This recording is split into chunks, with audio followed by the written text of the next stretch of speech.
नमस्कार दोस्तों, यूथ पाठशाला की ऑनलाइन क्लास में आपका स्वागत है। मैं सूरज आज आपके सामने कक्षा 6 गणित विषय की जो लेसन नंबर हमारा 2 है उसकी पूर्ण संख्या के बारे में जानकारी लेंगे।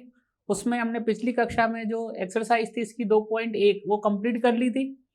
आज हम जो एक्सरसाइज 2.2 चालू करेंगे तो उससे पहले कुछ चीज़ें समझ लेते हैं, फिर बाद में ये एक्सरसाइज स्टार्ट करेंगे। तो सबसे पहले आता है जो रूल आता है, नियम आता है, उसमें पहला पॉइंट है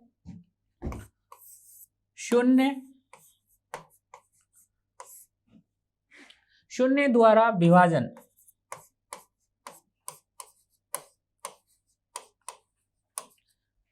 यानी शून्य से हम क्या करेंगे, भाग देंगे। शून्य द्वारा विभाजन, किसी संख्या को या किसी भी नंबर्स को हम क्या करेंगे, 0 से डिवाइड करेंगे। ये देखते हैं। अगर मैं उससे पहले मैं आपको कुछ बताना चाहता हूं कि जब हम एक संख्या यानी एक नंबर से जब हम डिवाइड करते हैं तो उसका मतलब होता है उस संख्या को बार बार सब्ट्रैक्ट करना। कैसे, देखो कि जिस तरह मैंने कहा कि 8 डिवाइडेड बाई 2, ये 8 में 2 से डिवाइड करेंगे, 8 में 2 का भाग देंगे। ठीक है, तो 8 में से 2 को बार बार घटाएंगे। देखो कैसे घटाते हैं। पहला 8 में से 2 घटाया, कितना आया, 6। ये हुआ हमारा फर्स्ट स्टेप।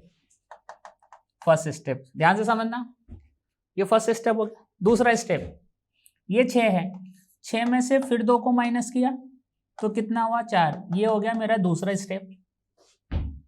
2, फिर 4 में से फिर 2 को माइनस किया, कितना हुआ, 2 बचा मेरे पास। ये कौन सा स्टेप हुआ, तीसरा स्टेप। फिर 2 में से 2 को माइनस किया मैंने, 2 को 2 तो कितना आया मेरे पास। चौथे स्टेप में मेरे पास शून्य आ जाता है, यानी शून्य है चौथे स्टेप में। अब आपने देखा, जो कि हमें स्कूल में हमारे जो टीचर होते हैं वो पढ़ाते हैं, वो कैसे पढ़ाते हैं वो समझो। हमारे जो स्कूल में टीचर हमको ये पढ़ाते हैं कि ये 8 है, इसमें 2 से भाग दिया तो 2 चौक 8 हो गया और 0 आ गया, यानी रिमाइंडर 0 आ गया। यानी जो इस तरह हमको बताया जाता है स्कूल के अंदर। ये देखो बेटा, एक्चुअल में होता क्या है कि इस तरह करते हैं कि 2 का ये जो 2 से डिवाइड कर रहे हैं हम 8 को, ठीक है, कितनी बार, यानी जो रूल होता है ना, एक्चुअली होता है क्या है कि हम इस 8 में से 2 को कितनी बार माइनस कर सकते हैं। तो आपने कहा देखो, एक बार क्या, ये 1 टाइम हो गया, ये सेकंड टाइम हो गया, ये थर्ड टाइम हो गया, ये 4 टाइम। जैसे ही आपने 4 टाइम किया तो रिमाइंडर होता है, जो मतलब जो शेषफल होता है वो कितना आ जाता है, 0। तो ये एक मेथड है जिसको आपने सीखा होगा। आगे करते हैं हम इसका एक और एग्जाम्पल लेते हैं। एग्जाम्पल देखते हैं। मैंने कहा कि 16 डिवाइडेड बाई 4, यानी 16 डिवाइडेड बाई 4 कर रहे हैं। 16 को किससे भाग दे रहे हैं, 4 से। नियम वही कहता है। नियम क्या कहता है हमारा, नियम क्या कहता है कि भाग करे। तो देखो 16 में से पहला स्टेप, एक बार 4 को माइनस किया, कितना आया, 12। ये हो गया स्टेप 1, यानी 1 टाइम हो गया। दूसरी 12 माइनस 4 किया, कितना आ गया, 8। ये हो गई स्टेप नंबर 2। यहां 0 आ जाएगा, मतलब पूरा भाग चला गया। 8 माइनस 4 किया, कितना बचा, 4। ये हो गई थर्ड स्टेप। और 4 माइनस 4 कर दिया, ये आ गया 0, मतलब 4 स्टेप। तो मैं जब 16 में से मैं 4 का डिवाइड करूंगा तो मेरे पास जो क्वेश्चन आएगा, भागफल आएगा, वो कितना आएगा, 4 आएगा। मैंने भी तो यही किया है। देखो ये 1, ये 2, ये 3, ये 4, रिमाइंडर कितना आ गया, 0। ये था हमारा मेथड। लेकिन स्कूल में क्या पढ़ाया जाता है, हमें इस तरह, और हम इसी तरह सीखते हैं। ठीक है, अब आगे आते हैं जो टॉपिक पे। टॉपिक क्या था हमारा, कि किसी नंबर को डिवाइड करना है 0 से। इस जीरो से डिवाइड करने की कारण ही है ना, मैं ये नियम, ये रूल है वो बताया हूँ। अब आप देखो, जीरो, क्वेश्चन है मेरा, zero divided by, sorry 2 divided by zero, यानी मैं 2 से 2 को डिवाइड करूंगा जीरो से, ठीक है। तो आप कहोगे सर इसको तो आप ऐसा लिखोगे, भाई ये सेम मतलब तो सेम होता है। तो देखते हैं अपन, पहला मेथड क्या किया मैंने, पहला मेथड लिया मैंने, देखो मैंने कहा कि 2 माइनस जीरो, यही माइनस करूंगा ना, फर्स्ट टर्म कितना आया 2, ये हो गया फर्स्ट स्टेप किया मैंने। दूसरी स्टेप किया मैंने 2, फिर माइनस जीरो किया, फिर 2 आ रहा है, ये हो गया सेकेंड स्टेप। थर्ड स्टेप कर रहा हूं इसी में से 2 माइनस जीरो वापिस 2, ये थर्ड स्टेप। यानी मैं कितनी भी बार कर लूं, मेरे पास ये जो रिमाइंडर है वो जीरो कभी नहीं आएगा, शेषफल जो जीरो नहीं आएगा। तो यानी मैं प्रत्येक बार 2 को माइनस कर रहा हूं, लेकिन ये जो प्रोसेस है वो कभी खत्म नहीं होगा। और जब ये खत्म नहीं होगा तो हम क्या कहेंगे, हम ये कहेंगे 2/0 है, ये नॉन डिफाइन है। नॉन डिफाइन का मतलब होता है परिभाषित नहीं है, हिंदी में बोलते हैं परिभाषित नहीं है। तो दोस्तों शायद ये आपको समझ में आ गया होगा। एक और एग्जांपल लेते हैं, जब भी कभी आपकी जैसे 7 डिवाइडेड बाय 0 है, आप इसको लिखोगे 7/0। अब आप इसको देखते ही कह दोगे, क्या कहोगे कि सर ये तो नॉन डिफाइन है, नॉन डिफाइन यानी परिभाषित नहीं है, परिभाषित नहीं है, न्यूमरेटर एंड डिनोमिनेटर। अगर देखो ना, इंग्लिश में याद करने का तरीका इसका था न्यू दिल्ली, याद करने का बिल्कुल सिंपल है, न्यू दिल्ली यानी ऊपर होगा न्यूमरेटर और नीचे होगा डिनोमिनेटर, यानी अंश और हर।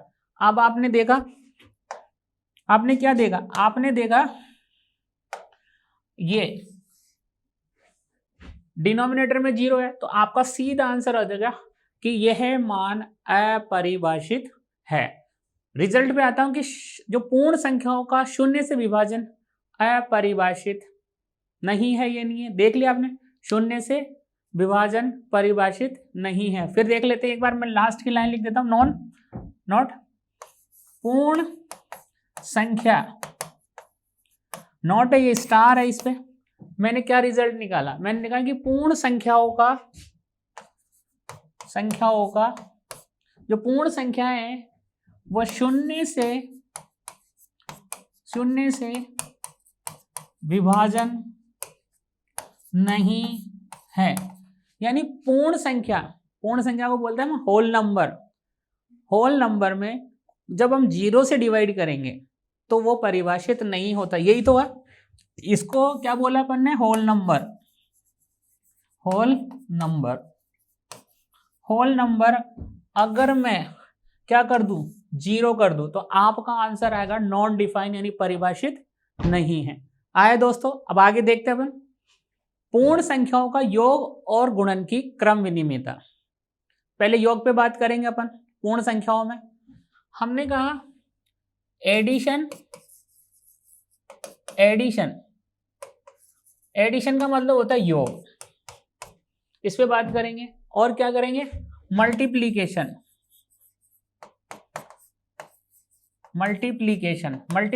का मतलब होता है गुणा, इस पे काम करेंगे, इन दो चीजों पे काम करेंगे। इसके बारे में आपको नियम बता रहा हूं, इसमें कहते हैं क्रम विनिमयता। क्रम विनिमयता मतलब ऑर्डर चेंज का, इसमें क्रम विनिमयता यानी कम्यूटेटिव प्रॉपर्टी लगाएंगे, क्रम को चेंज करेंगे, ऑर्डर को चेंज करेंगे, कम्यूटेटिव प्रॉपर्टी। देखते हैं, ये मैंने टॉपिक ले लिया। अब देखिए, सबसे पहले हमारा जो पूर्ण संख्या होती है यानी होल नंबर होता है वो 0 से स्टार्ट होता है। ठीक है, 0 के बाद में 1 2 3 4 5 इस तरह ये नंबर चलता है इस तरह। अब आपने कहा कि ये 3 है, 3 के अंदर क्या करो आप प्लस करो 2। 3 के अंदर क्या प्लस करना है 2 प्लस करना है। मैंने कहा देखो भाई 3 के अंदर 2 प्लस कर रहे हो आप, तो 3 कहां पर है, यहां है 3, ये 3 क्या करना प्लस करना, तो प्लस करने पर किस साइड जाएंगे, प्लस करने पर जाएंगे इस तरफ। ये भाई आगे जाएगा ना प्लस, तो इस तरफ गए अपन, और कितना गए, कितना ये गए, ये 2 स्टेप गए। तो देखो 1 और 2, तो आपका आंसर कितना आ गया 5। देखो काउंट कर लो 3 + 2 कितना होता है 5। आ गया ना समझ में, यानी 3 के अंदर 2 प्लस किया तो आपको 5। ये मैंने नंबर लाइन से शो कर दिया आपको संख्या रेखा कि पहले मैं 3 पे जाऊंगा और इसमें प्लस कर रहा हूं कितना 5, तो मैं राइट साइड में चला गया, एक स्टेप गया और 2 स्टेप। फिर देखो एक और क्वेश्चन लेता हूं मैं इसमें। मैंने क्वेश्चन लिया, इसी को ऑर्डर चेंज कर रहा हूं, 2 + 3, 2 + 3 का देखना आप, इसी क्वेश्चन को यहां 2 + 3 क्या कहता है कि मैं यहां आ गया 2 पे, ये देखो ये वाला ये 2, और कहां जाऊंगा, कितने जाऊंगा प्लस करूंगा 3 स्टेप्स को, तो 3 स्टेप जा रहा हूं मैं यहां से देखो 1 2 और 3, फिर मैं कहां पर आ गया 5 पे आ गया, तो ये इसका आंसर कितना आ गया 5। आपने क्या देखा, आपने ये देखा कि जब मैं ए और बी 2 नंबर ले रहा हूं उसका ऑर्डर चेंज किया, चेक उसको क्या किया मैंने प्लस किया, ठीक है, और फिर ये कितना है, ये बी और ये ए, इन दोनों को प्लस किया, तो a + b और b + a दोनों का मान कितना आ रहा है, देखो 5 ही आ रहा है। इससे क्या निष्कर्ष निकल रहा है, इससे यह निष्कर्ष निकल रहा है कि जो पूर्ण संख्या होती है एडिशन के अंदर, एडिशन की बात कर रहे हैं यानी जोड़ के अंदर, योग के अंदर, a + b = b + a मान बराबर होते हैं। The value of a + b, a + b को जब मैं ऐड कर रहा हूं तो उसका मान b + a के योग के मतलब वैल्यू के बराबर होता है। इसको हम बोलते हैं क्रम विनिमयता। क्रम मतलब ऑर्डर चेंज किया, देखो यहां a था पहले और सेकंड टाइम b, फिर मैंने b को पहले ले लिया और a को बाद में ले लिया। क्रम विनिमय यानी क्रम यानी क्या होता है ऑर्डर, ऑर्डर को क्या किया चेंज किया है, पहले पहले था फिर दूसरा पहला, यानी फर्स्ट सेकंड सेकंड और फर्स्ट, इस तरह ये आपका एडिशन का आ गया। अब मल्टीपल पे बात करते हैं, देखते हैं कैसे। मल्टीपल पे देखो यानी गुणा पे, मल्टीपल में क्या कहता है, 2 नंबर लेता हूं मैं आपको, है ना, ये आ गया होगा आपको समझ में। अब गुणा का देखते हैं। गुणा में देखो, गुणा मतलब मल्टीप्लाई के लिए, है ना। मल्टीप्लाई में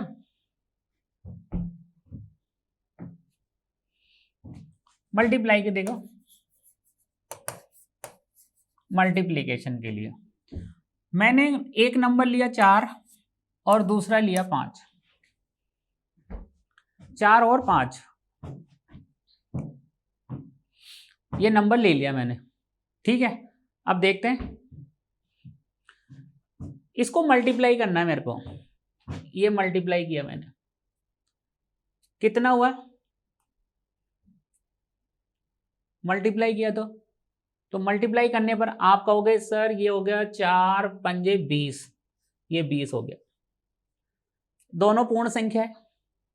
अब ऑर्डर चेंज किया मैंने, ऑर्डर चेंज किया, ऑर्डर कैसे, पहले 5 लिखूंगा फिर 4 लिखूंगा, आप कहोगे सर ये भी 20 आया, यानी 2 नंबर लिया मैंने, उनका ऑर्डर लिया, वो भी मान बराबर आ रहा है कर, ठीक है। अब देखो इसको, ये A है और ये B है, यहां पर ये A4 था तो मैंने A लिख दिया और ये B। आपने कहा सर यहां से एक निष्कर्ष निकल रहा है, निष्कर्ष क्या निकल रहा है, निष्कर्ष ये निकल रहा है कि a इंटू बी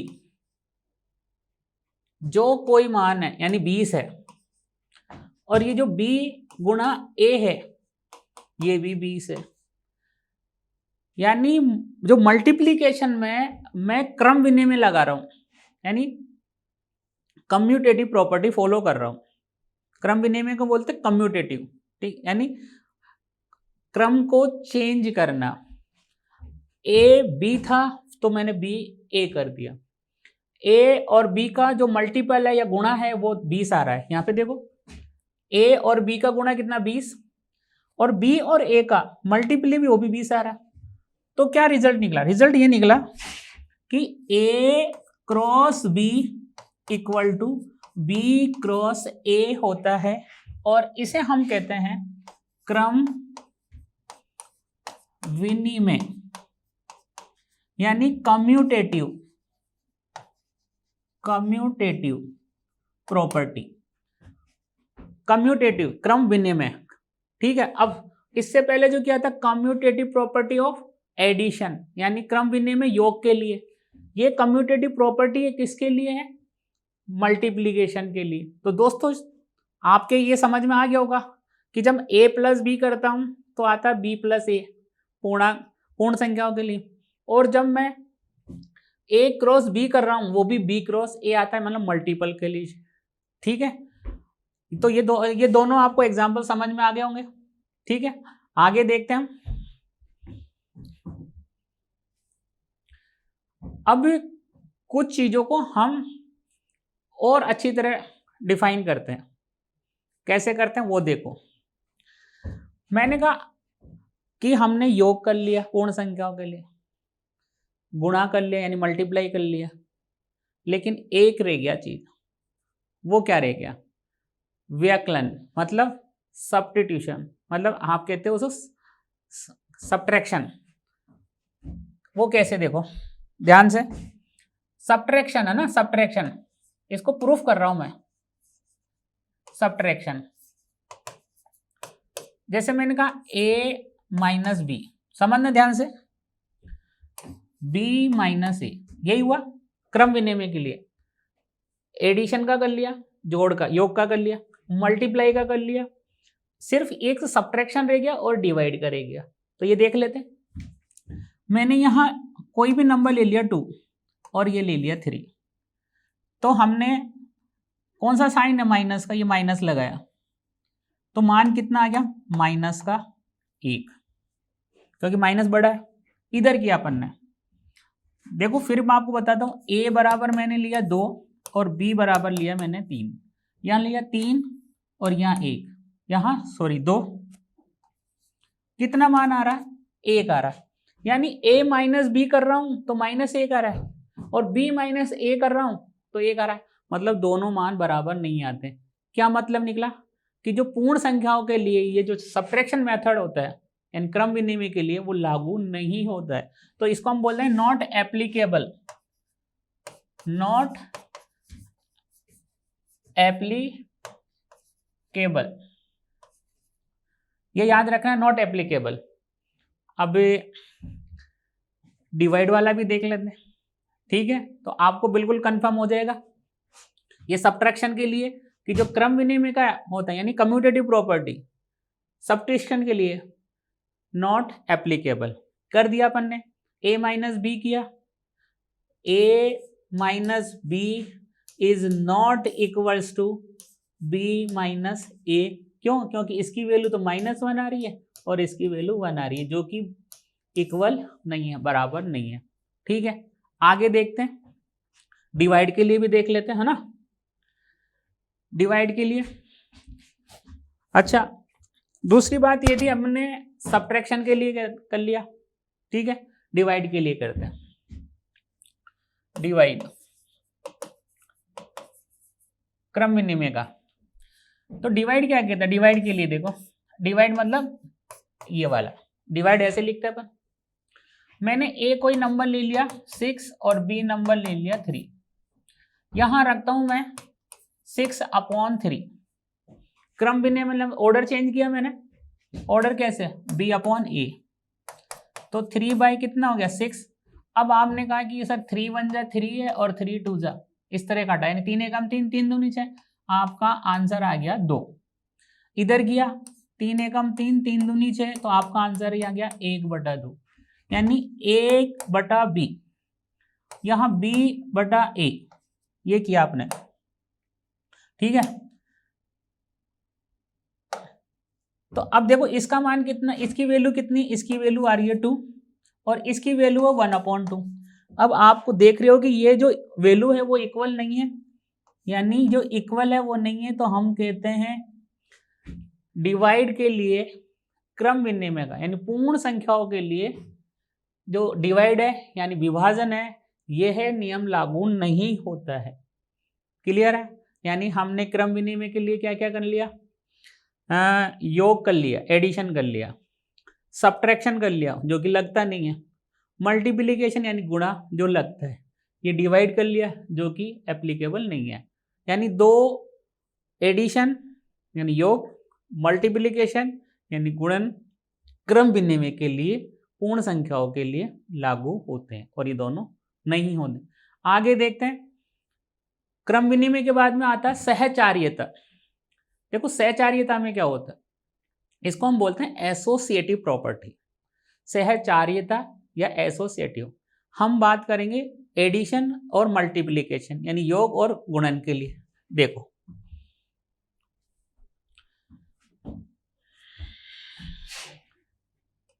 सहचार्यता, सहचार्यता का मतलब होता है एसोसिएटिव प्रॉपर्टी, एसोसिएटिव प्रॉपर्टी। और किसके लिए करेंगे अपन सहचार्यता, पहले हम करेंगे योग के लिए। योग का मतलब होता है एडिशन, इसके लिए कर लेते हैं। जो इसके लिए हमें 3 नंबर मालूम होने चाहिए, 3 संख्याएं होनी चाहिए, ए बी और सी ले लिया मैंने, ठीक है, मैं भी ले लेता हूं। ये क्या कहता है, देखो ये है योग यानी एडिशन के लिए, जैसे ए बी और सी, ए बी और सी, इनको सिर्फ मुझे अरेंज करना है, यही नियम है। देखो यहां मैंने प्लस लगाया, यहां भी प्लस। अब आपको प्लस क्यों लगाया, क्योंकि ये क्या कह रहा है, योग करना है, इसीलिए मैंने यहां प्लस लगा दिया। आगे देखो, मैंने यहां ए और बी को एक साथ ले लिया, वहां बी और सी को एक साथ ले लिया। अगर ये दोनों मान बराबर आ जाते हैं तो मैं कह दूंगा एडिशन के लिए जो होल नंबर है, पूर्ण संख्या, वह सहचारिता का नियम यानी एसोसिएटिव प्रॉपर्टी लागू होती है। आप कहोगे क्या करें इसके लिए, मैंने कहा देखो यहां मुझे कुछ नंबर लेने पड़ेंगे। ये ले लेता हूं 2, ये 3 और ये 4। ए की वैल्यू 2, बी की वैल्यू 3 और 4 और सी की वैल्यू 4, ये पुट करना है। अगर ये इक्वल आ गए तो हम कह देंगे एडिशन के लिए यानी योग के लिए सहचारिता मतलब एसोसिएटिव प्रॉपर्टी एप्लीकेबल है यानी लागू होती है। रखो 2 + 3 यानी 2 + 3 प्लस किया मैंने 4, कितना हुआ, ये हो गया 5 और ये हो गया 4। ये LHS वाला पार्ट ये है ना। अभी देखो मैं यहाँ इक्वल लगा रहा हूं, ये LHS वाला पार्ट है यानी लेफ्ट हैंड साइड वाला कर लिया मैंने। अब इस वाला पार्ट कर लेता हूं मैं, ठीक है, ये वाला पार्ट RHS,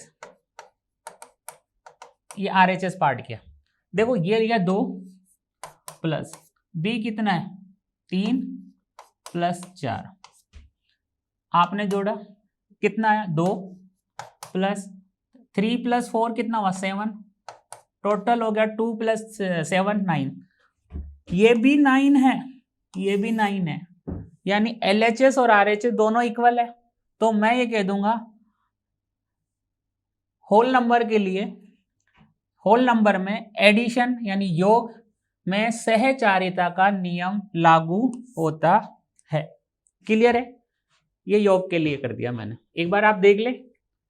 अब सहचारिता का नियम यानी एसोसिएटिव प्रॉपर्टीज है, मैंने योग यानी एडिशन के लिए किया, अब मल्टीप्लाई के लिए कर लेता हूं ताकि कंफर्म हो जाएगा बिल्कुल। ठीक है, तो देखते हैं अगला क्वेश्चन। नियम पूर्ण संख्याओं में, पूर्ण संख्याओं की बात कर रहे हैं अपन। पूर्ण संख्या को बोलते हैं होल नंबर, होल नंबर। और गुणन होता है मल्टीप्लीकेशन, मल्टीप्लीकेशन। सहचारिता को क्या बोलते हैं? Associative, associative properties. इसके बारे में बात करेंगे अपन, प्रॉपर्टीज के। देखो इसमें भी गुणा कर रहे हैं यानी मल्टीपल हो रहा है।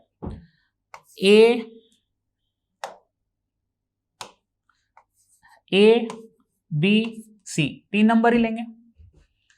और ये क्या हो रहा है? ये गुणा हो रहा है, तो इनको गुणा कर दिया मैंने, यहां भी ले लिया ए गुणा बी गुणा ए क्रॉस बी क्रॉस सी, ए क्रॉस बी क्रॉस सी। प्रॉपर्टी कौन सी लग रही है? एसोसिएटिव, सहचारिता, यानी दो को एक साथ लेंगे, यहां इन दोनों को एक साथ लेंगे। अगर ये वैल्यू इक्वल आती है तो हम कह देंगे पूर्ण संख्याओं के लिए यानी होल नंबर्स के लिए सहचारिता मतलब एसोसिएटिव प्रॉपर्टी फॉलो होती है। तो आप कहोगे सर इसमें कुछ वैल्यू तो हम ले ही ले पहले। तो हमने कहा देखो ए ले लिया आपने 1, बी ले लिया आपने 2, सी ले लिया आपने 3। रखते ही है, ये वाला पार्ट LHS होता है और ये पार्ट RHS होता है। तो मैंने LHS रखा, ठीक है, और यहाँ रखा मैंने RHS। ये दोनों होते हैं, ये LHS पार्ट होता है मेरा, यानी बायां पक्ष होता है, और ये दायां पक्ष। तो पहले ये मान सॉल्व कर लेते हैं। ए कितना है? 1 गुड इंटू बी कितना है? 2 इंटू सी कितना है? 3। अब इनको सिर्फ मल्टीप्लाई करना है यानी गुणन करना है। पहले इसको मल्टीपल किया, 2 1 जा 2, 2 एकम 2, और ये 3। इनको गुणा कर दिए, हमारे पास कितना आ गया? 6 आ गया, 6 आ गया। इधर देखिए अब ये किया मैंने, ए कितना है? 1, बी कितना है? 2, और सी कितना है? 3। मल्टीप्लाई कर रहा हूं 1 इंटू, पहले ब्रैकेट को ओपन करेंगे तो ब्रैकेट कितना होगा? ये मल्टीप्लाई किया तो कितना हो गया? 6। भाई 2 3 6 होते हैं, 2 3 जा 6 और 6 1 जा 6। अब आप देखते हो LHS भी 6 है और RHS भी 6 है, मतलब ये प्रॉपर्टी फॉलो कर रही है। ठीक है, तो दोस्तों ये क्वेश्चन आया होगा हमारा, आपको समझ में आ गया होगा। देखो हमने सारी प्रॉपर्टीज पढ़ ली, एक क्वेश्चन और कर लेते हैं, ठीक है। वो क्वेश्चन क्या कहेगा? वो क्वेश्चन ये कर लेते हैं, फिर बात करते हैं हम आपसे। क्वेश्चन है संख्या यानी नंबर। क्वेश्चन लेता हूं मैं, नंबर यानी संख्या, नंबर्स को बोलते हैं संख्या बोलते हैं। 2 3 4, 2 3 4 यानी 234, 234। एक और ले लेते हैं 197 यानी 197, और एंड, और का मतलब होता है एंड 103। इनको क्या करना है? ऐड करना है। और कौन से मेथड से करना है? सहचारिता मेथड से। कैसे भी, पर एक चीज याद रखना, आपको सूटेबल मेथड करना, किससे आंसर जल्दी आ रहा है वो खेलना, ठीक है। तो देखो सॉल्यूशन कर रहा हूं मैं। ये नंबर यानी क्या होता है? संख्या।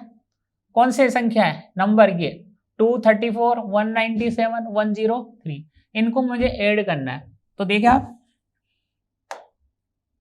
ये ऐड लेते हैं।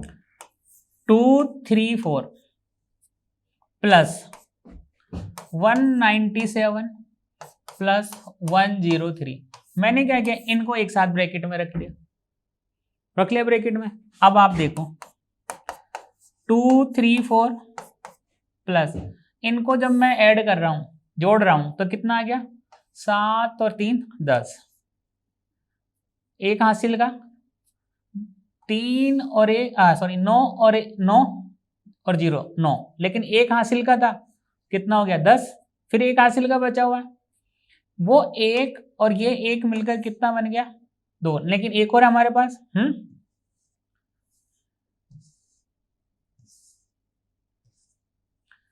तो ये हो गया हमारे पास 2 और 1 3। देखो 3 और 7 10, और ये हो गया 9 और 1 10, बिल्कुल ठीक है।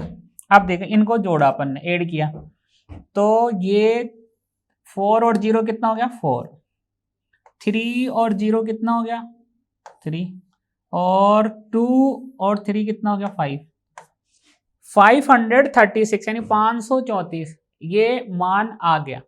तो दोस्तों आज हमने प्रॉपर्टी पढ़ी क्लास 6 में, कौन कौन सी? क्रम विनिमय में योग के लिए और गुणन के लिए लागू होता है। दूसरा, सब्स्टिट्यूशन मेथड और डिवीजन मेथड में लागू नहीं होता। मल्टीप्लिकेशन कर लिया था अपन ने, लागू हो गया था। उसके बाद में एसोसिएटिव प्रॉपर्टी ली अपन ने, ए प्लस, यानी एसोसिएटिव में 3 चीजों की जरूरत पड़ती है, ए बी सी 3 नंबर होने चाहिए। ए को बी के साथ ले लो एक बार, दूसरी बार बी को सी के साथ ले लो, यानी एसोसिएटिव प्रॉपर्टी में एडिशन लागू होता है। तो दोस्तों आज की क्लास यहीं पे समाप्त करते हैं, अगली क्लास में फिर यहीं से शुरू करेंगे। तब तक के लिए नमस्कार।